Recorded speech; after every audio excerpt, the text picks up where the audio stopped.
మొక్కజొన్న రైతులకు న్యాయం చేయండి, మొక్కజొన్నకి మద్దతు ధర ఇవ్వండి అంటూ ఆందోళన చేస్తున్నారు బీఆర్ఎస్ నేతలు. దానికి సంబంధించిన బ్రేకింగ్ ఇది. మొక్కజొన్న కొనుగోలు కేంద్రాలు ప్రారంభించాలని, ప్రభుత్వం మొక్కజొన్న కొనుగోలు చేయకపోవడం వల్ల రైతులు నష్టపోతున్నారని హరీష్ రావు అన్నారు. రాష్ట్రంలో 8 లక్షల ఎకరాల్లో మొక్కజొన్న పంట పండడం జరిగింది. రాష్ట్ర వ్యాప్తంగా ఇప్పటికే మొక్కలన్నీ కూడా మార్కెట్లో వచ్చి రాష్ట్ర ప్రభుత్వం కొనుగోలు కేంద్రాలు ప్రారంభించకపోవడం వల్ల రైతాంగం తీవ్రంగా నష్టపోతా ఉన్నారు.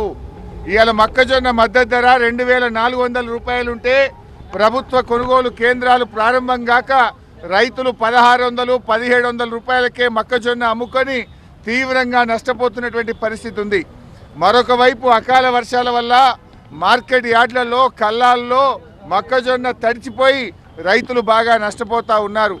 ఈ ప్రభుత్వం మొక్కజొన్న రైతుల పట్ల తీవ్రమైన నిర్లక్ష్యం చూపుతా ఉంది. ప్రభుత్వమే ఒకవైపు పంట మార్పిడి చేయాలని రేవంత్ రెడ్డి, తుమ్మల నాగేశ్వరరావు గారు వరి వేయొద్దు, వరి వేస్తే మేము కొనము అని రాష్ట్ర ప్రభుత్వమే చెప్తుంది. ప్రభుత్వాన్ని నమ్మి 8 లక్షల ఎకరాల్లో మొక్కజొన్న పండిస్తే ఈ ప్రభుత్వం కొనుగోలు కేంద్రాలు ప్రారంభించక రైతులను నట్టేట ముంచుతా ఉన్నారు. నేను అడుగుతా ఉన్నా, ఇప్పటికే 15 రోజులైంది మొక్కజొన్న వచ్చి, ఎందుకు కొనుగోలు కేంద్రాలు స్టార్ట్ చేయట్లేదు? అంటే పంటంతా దళారుల పాలైన తర్వాత దళారుల దగ్గర మొక్కజొన్న కొంటారా? మీరు రైతుకు మేలు చేస్తారా, దళారులకు మేలు చేస్తారా? ఇప్పటికే దాదాపు 25% పంట దళారుల చేతుల్లోకి పోయింది. నిన్న మొన్న ఈరోజు ఉదయం కూడా వడగళ్ల వానబడి రాష్ట్ర వ్యాప్తంగా ఇవాళ పెద్ద ఎత్తున మొక్కజొన్న, మామిడి, ఇతర పంటలన్నీ కూడా దెబ్బతిన్నాయి. మీరు పంటల బీమాని అసెంబ్లీలో ఊదరగొట్టి బడ్జెట్ స్పీచ్లో చెప్పి ఇప్పటి వరకు పంటల బీమాను మీరు అమలు చేయలేదు.